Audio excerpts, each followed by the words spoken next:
Hey, you're listening to Wrestling Roundup, FreeFM 89.0. This is Grady Hooker, and live on Skype we got Josh. Yo. So, Raw starts off with your favourite type of match. It actually started off with with the Authority and Heyman. Yeah, ignoring that part. It's selective. But we'll talk about that part, okay. Triple threat Intercontinental Championship match. At least they didn't change the title again. I really thought they'd just give it to Cesaro. A lot of people would have been happy if they had. Not me, but that's only because they played hot potato so much with the title recently. Yeah. Hot potato, hot potato. But, it was I still don't know why we were defending this title so often.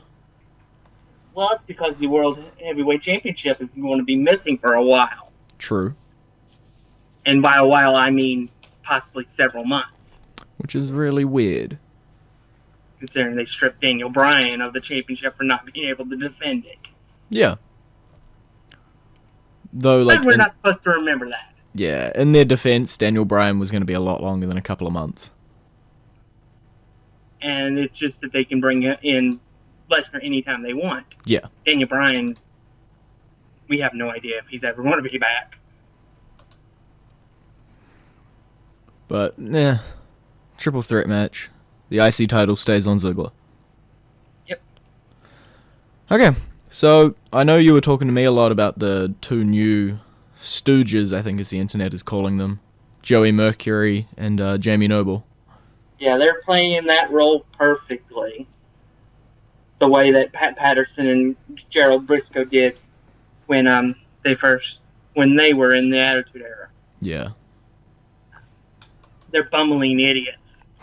I think one of my favorite parts about it was when Khali when Noble was trying to get information from Khali, and Khali was like, "I can't hear you. You're too short." Yeah. I don't know. I think they're a great comedy segment. Yeah. But I think it's good to see them getting some recognition and use like that. Just because they were such good talents for the company when they were used, even if they were just used as enhancement talent. Yes. So, do you think we're going to see some other ones? A couple of the other producers, trainers? Possibly, but I think right now it'd probably just be limited to Mercury and Noble. And it's probably for the best, actually. So we're not going to see no Fit Finlay?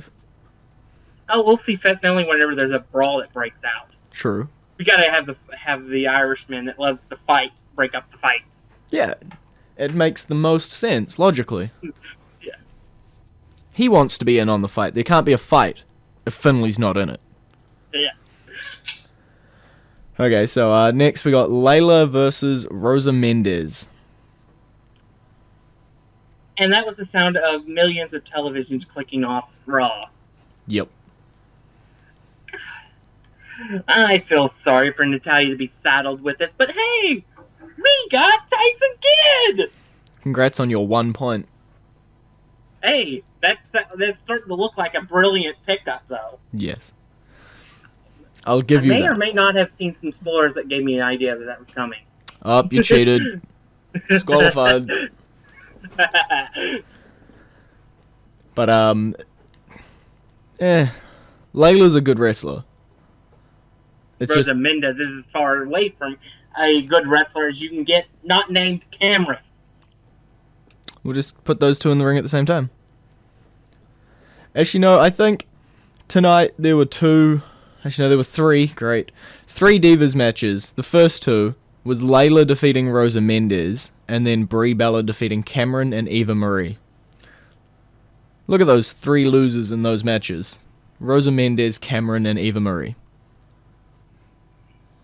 Eva Marie at least has personality that can somewhat justify her being used. Somewhat. Yeah. And And then she's at least trying to get better. yes.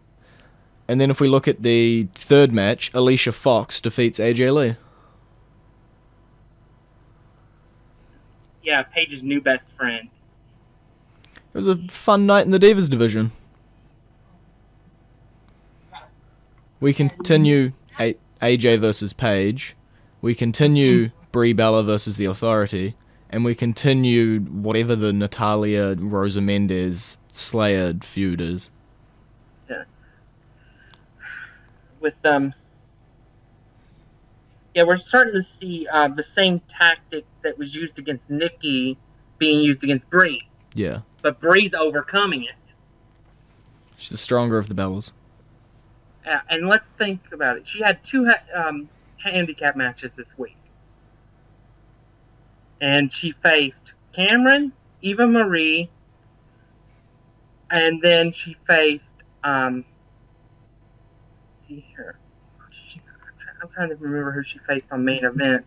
It was much better talent on the second match. I know that. I'll play some elevator music while you look it up. Dum dum dum dum dum dum dum dum dum dum dum dum. Or you just play Jeopardy. Yeah, it was the first theme that came to my mind. Alright. Oh, it was Slayer. Oh, there we go. Yeah, Layla and Summer Rae, which are better wrestlers than Cameron and Eva Marie. Yeah. Although it's not much better for Summer Rae. Yeah. So Slayer are meant to be heels at this point? I'm guessing so. It must have been something to do with Total Divas. Okay. And Summer Rae and Natalia and all that. Who knows? It seems weird because they were faces, they were against Fandango, they were going with Los Matadors, they disappeared for a while, they come back and they're heels. They're pulling these big show tactics. Yeah. So we'll jump back because I just like jumping through the shows so much. Dean Ambrose gave Seth Rollins his briefcase back. Dean Ambrose was definitely the bright spot of this show. Mm-hmm. That was I had an absolute blast laughing at Dean Ambrose sliming Seth Rollins, and I also enjoyed his clearance sale. Although he took some unnecessary shots at Sheamus. Psh, take shots at everybody. 25 cents for a Sheamus shirt. Okay. But either way, Dean Ambrose. See, now that Roman Reigns is a little injured, is Dean Ambrose getting that little shove? Okay. Yeah, he's definitely now the number 2 in the as far as faces go, and the push is on. He's going to be as protected as Seth Rollins is. Yeah. So it'd be good to see where this is going. I'm imagining... Are we still leaning onto the Fatal 4-Way? No.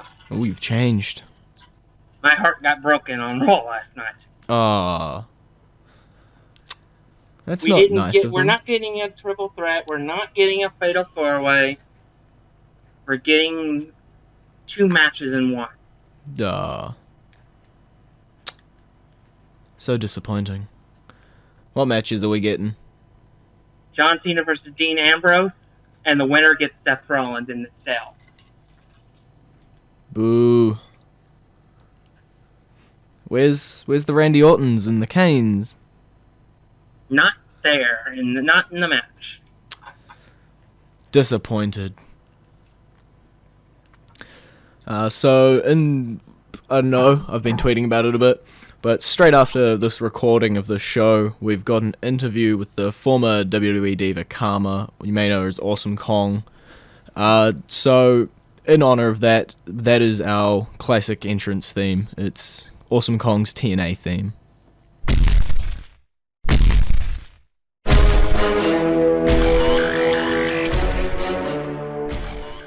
And you're back with the Wrestling Roundup, FreeFM 89.0, Grady and Josh. we'll jump into Raw. Probably not where we left off. We're jumping around so much. Bo Dallas, Mark Henry. Yeah. Everybody wanted to see Bo Dallas get left in a pile of blood and guts and urine, but unfortunately he beat Mark Henry. He did get left in that pile of blood, guts, and urine after, though. Yeah, we're definitely starting to see tendencies of the Hall of Pain Mark Henry. Yeah. But I don't know where they're going with this. Because I know on main event he got himself disqualified against Bo Dallas. I don't know. I'm still leaning the way I was leaning when I originally came up with my crazy idea. I almost see him becoming a Russian sympathizer, joining Lana and Rusev. No. I don't know. I don't know if he can pull it off. That's the one thing I worry about. He pulled off sexual chocolate. Anybody can pull that off. I'm sure. It's the easy one to pull off. But, you know, hopefully it works out. The thing is, though, is you don't know where it's going. Is that a good thing? Possibly. You know, WWE can occasionally come up with a couple of surprises from now and then. Some non-predictable, non-linear storylines. Yeah. Okay. Well, sort of connected to that, Big Show did a no-no. Yeah. It was such a no-no that the Authority inactivated him for Raw this week. Yeah. Everybody had to know that was a no-no, right? Nobody was heading into that segment thinking, hey, we can rip the Russian flag down and throw it on the ground and nobody's going to be pissed. Yeah, that was definitely not a good decision. I think it would have been better if you just would have ripped it up the middle. I don't think that would have been that much of a problem. I think the biggest problem was it hitting the ground. Yeah, that is a big thing in most countries. But there's definitely a lot of worse things he could have done that was done to the Canadian flag for Shawn Michaels. Yes. But as I said last time, Chris Jericho, I keep forgetting the country, Brazil? Brazil, yeah. Brazil, he just kicked He the was flag. arrested as well. Yeah. So you had to know that acts with flags don't always go well. It's pretty common knowledge at this point. Don't mess with a flag. Especially one that has nukes pointed at you. But we'll jump back. Slater Gator picked up a win. And has a new mascot. Mini Gator. Is Mini Gator going to stick around, though? Seems to be. He had a match with El Torito on Raw this week. So now we have a bull, a Mini Gator, and a bunny all wrestling. Yes. Yes, we do. I think it's time we go off the air.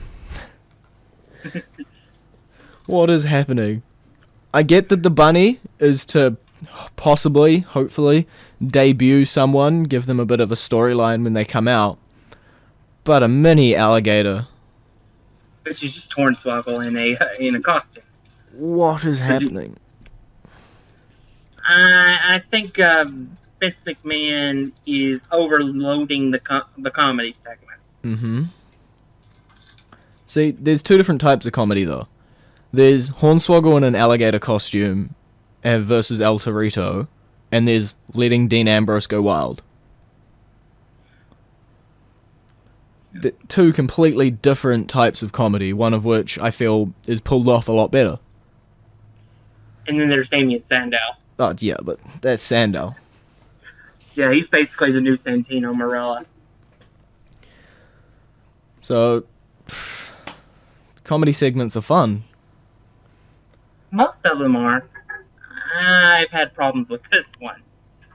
With Hornswoggle or with the bunny? I think just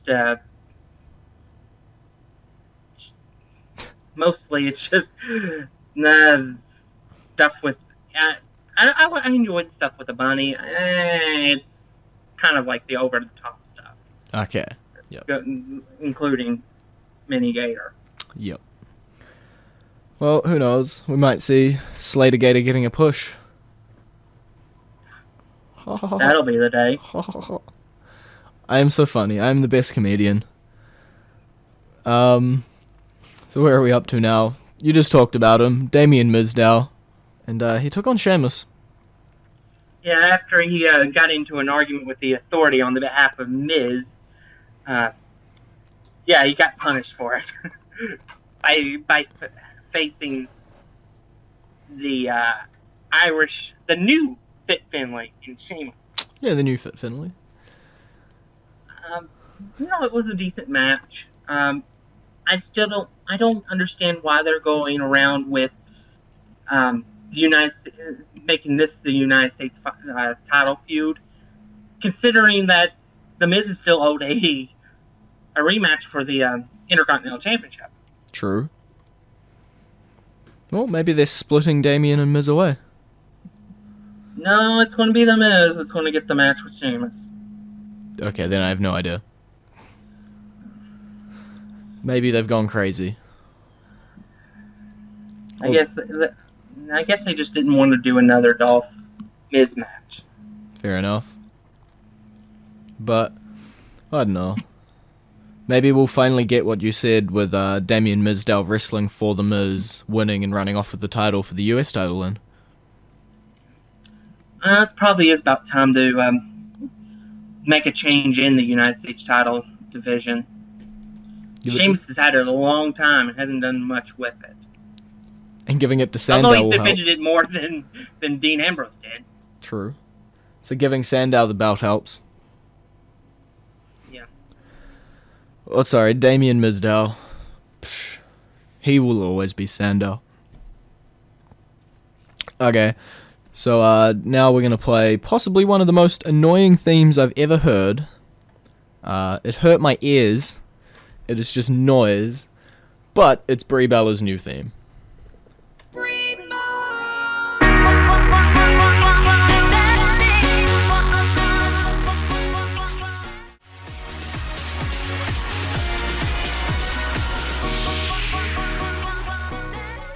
And you're back with Wrestling Roundup, FreeFM 89.0, Grady and Josh.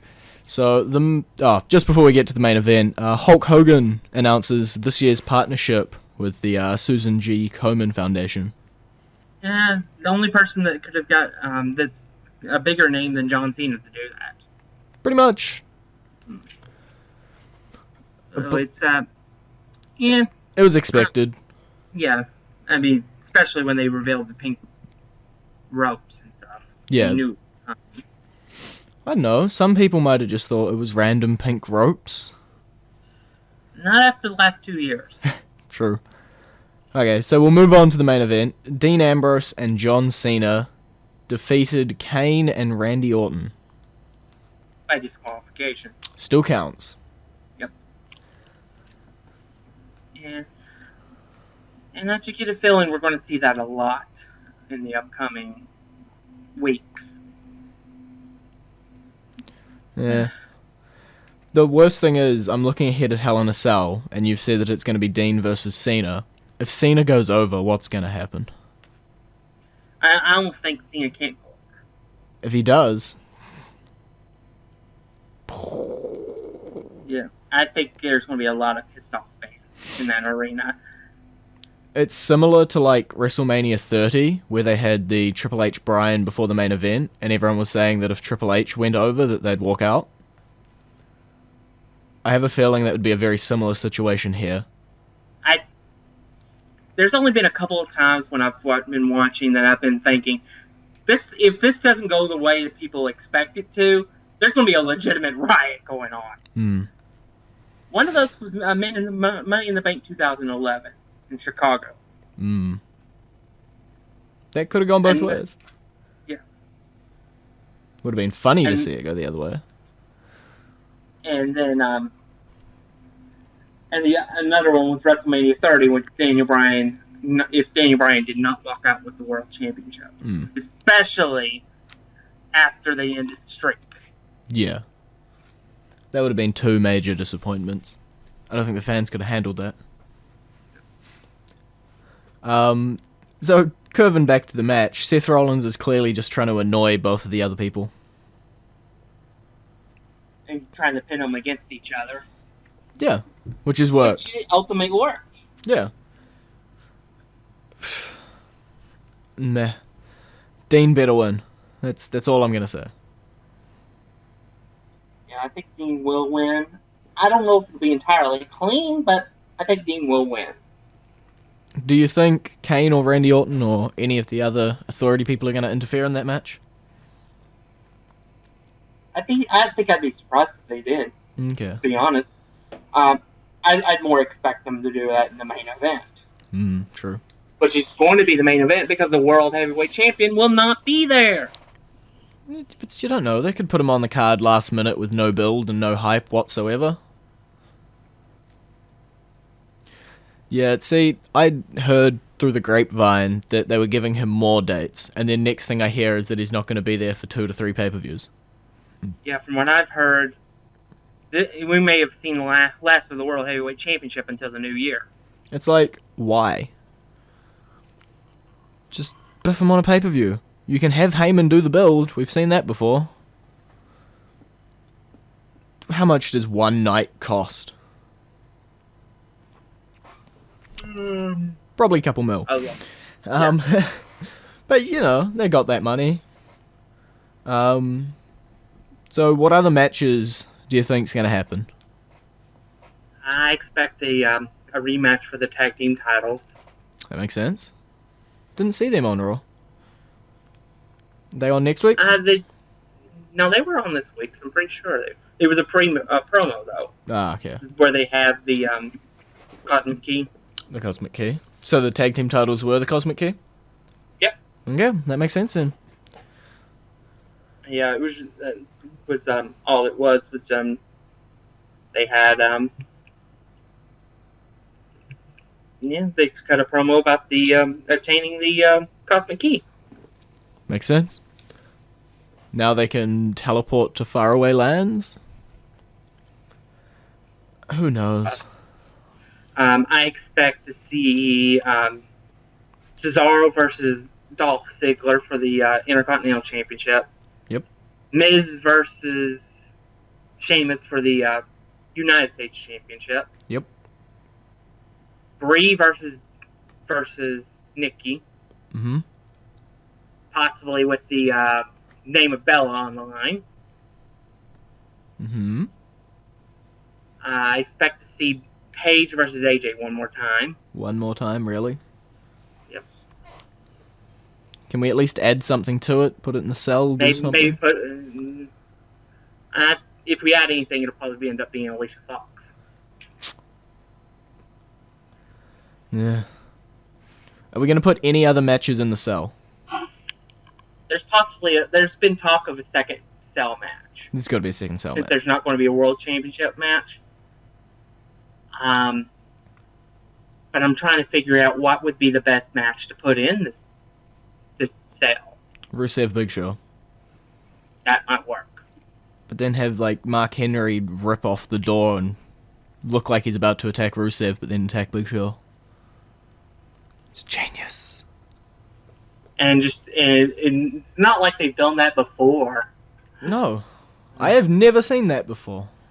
Sarcasm. I'm pretty sure I've seen that led to a cash-in before. Probably. But we all know WWE likes to reuse things. It also led to an injury to Batista as well, one time. Okay.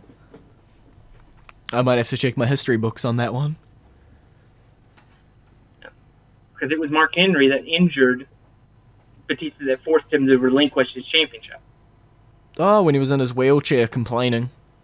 No. Nope. When he was on SmackDown. So many Batista complainings. When he was a face and was the champion for 280 days. Oh, okay. I'm thinking about when he retired or left. Yeah, when he left WWE after losing the I Quit match to John Cena. Yeah. Batista's left a few times. Are we going to see him back?